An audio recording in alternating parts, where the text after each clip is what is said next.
Good evening once again, and thank you for joining us for stories making headlines at this hour. I'm Franklin Thomas.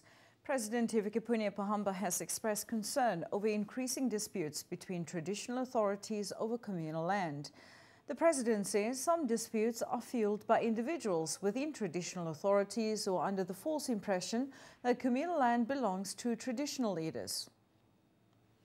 The head of state made the remarks when he officially opened the annual meeting of the Council of Traditional Leaders at Ongwediva in the Oshana region today.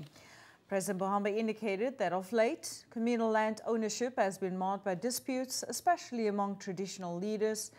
The head of state says control and utilization of communal land should contribute to the country's economy and not cause division and unnecessary disputes within traditional authorities.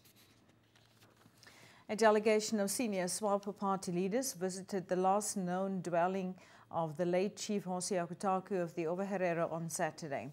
The group, under the leadership of SWAPO party Vice President Dr. Hage Geinkop, made a stopover at Oasis before attending a party rally at Aminus.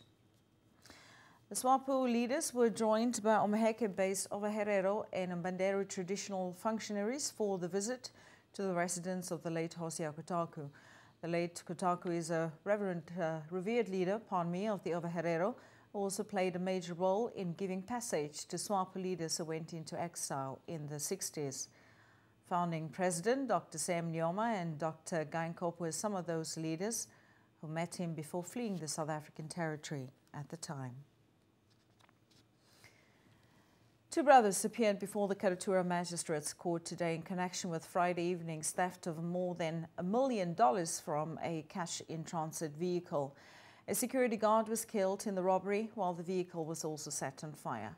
A 36-year-old guard at Southern Cross Security Company, Theodore Shipanga, faced a host of charges including murder and theft. His 30-year-old brother, Axel Shipanga, faces a charge of theft for allegedly transporting his brother from where he burned the car in Windhoek's Ombili settlement.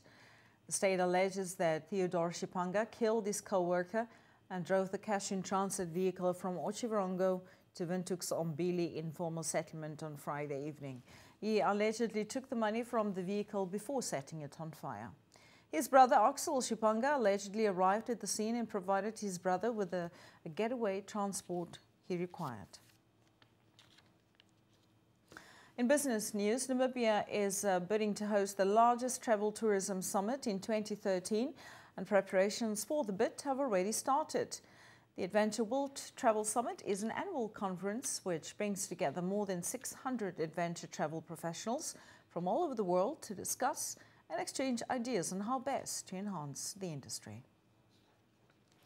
This year's summit was held in Chiapas, Mexico from the 15th to the 21st of October and is organized by the Adventure Travel Trade Association, ATA. The Environment and Tourism Minister says the focus of the bid is on conservation and community involvement for sustainable tourism. Netumbo Nandi-Ndaitwah notes that Namibia's national conservation commitments have produced impressive results in terms of indigenous tourism.